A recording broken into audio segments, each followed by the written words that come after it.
चंद्रभागेमध्ये भाऊ हरवला आहे खरं आहे की खोटं त्यासाठी ब्लॉग शेवटपर्यंत पहा। तर मंडळी जसं मला माहित झालं की भाऊ आला मग कायच काय भाऊची भेट घेण्यासाठी सीधा मी शिवाजी महाराजांच्या मठात आला कारण भाऊचं मुक्काम तर इथेच असते। भाऊली म्हटलं गप्पा गोष्टी नंतर होतील चला म्हटलं चंद्रभागेमध्ये आंघोळ करून येऊ कारण जे तुम्ही पाप केले ते पाप धुवून येऊ। भाऊच्या खूबसूरतीचा राज माहिती आहे तुम्हाला इंडियाज नंबर 1 साबण यूज करत असते जे लेडीज यूज करत असतात ते जाऊ दे। चंद्रभागेमध्ये आल्यानंतर आजचा विचार पडला की आंघोळ करायला जायचं कुठं भाऊ तर म्हणत चला धरणावर मग कायचं की भाऊनं म्हटलं आपण जाणार नाही असं होऊ शकणार नाही। आम्ही तितक्याच विचार केला की थोडा प्रँक वगैरे करू मग कायचं की भाऊले पाठवलं मॅडम स्पीकर जोडून तितक्यातच अनाउन्समेंट करायला लावली की आपला भाऊ हरवला पण आम्हाला माहित होता हा भाऊ आहे पण त्याला थोडं माहित होतं हा तो आहे।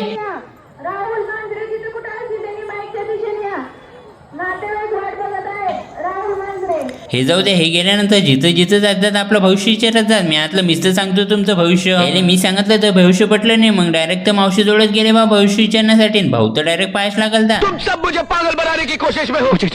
आंघोळ केल्यानंतर आता अलविदा करण्याची बारी आली कारण भाऊले जायचं होतं त्याच्या मठात मला जायचं होतं माऊलीच्या मठात। आता एवढी गर्दी पण तुम्हाला समजलं असेल की नेमकं आता काय आहे तुम्हाला माहित नसेल तर आता सांगून देतो आज माऊलीची पालखी येणार होती मग कायचं की आता माऊलीची पालखी येतं म्हटलं गर्दीच असणार माऊलीची पालखी जशी आत झाल्यानंतर तर गर्दी तर मावेच नाही बा पण आता विचार पडला की माऊलीचं दर्शन होणार की नाही आणि आपण बिना दर्शन करायचं असं होऊ शकणार नाही। पहिल्यांदा दर्शन करायला गेलो पण दर्शनच झालं नाही कारण माऊलीच्या पालखीला धक्का सुद्धा लागणार नाही। मग मी म्हटलं आता दर्शन होणार की नाही पण मग दुसऱ्या वेळेस गेल्यानंतर दर्शन तर केलं पण ते डाक्या हाताने केलं मग पुन्हा जेवण हाताने दर्शन करून वापस आलतो पण आता विचार पडला की माऊलीच्या दर्शनाचा एखादा व्हिडिओ काढायला सुरुवात तर केली पण मला अचानक काय झालं काय माहित माऊलीचे दर्शन कमीत कमी 9-10 वेळा केलं कारण अचानकच माझ्यात काय ऊर्जा आली काही माहीतच नव्हतं मला पण एवढ्या वेळेस दर्शन केलं की खूपच कारण असं वाटत आहे की मी काही पाप केले ते आता संपूर्ण पापच खतम झाले। आता काही लोकांना हे खोटं वाटत असेल पण खोटं तर मी काही बोलत नसतो जे काही आहे ते माऊलीचे दरबारी आहे खोटं बोलणं मला तर काही अजिबात जमत नाही। हे जाऊ द्या आजच्या पार्टमध्ये एवढंच भावना तुम्ही आपल्याला अजून पण फॉलो केलं नसेल तर तेवढं उजव्या साईडच्या हाताखालचं बटन दाबून फॉलो करून घ्या।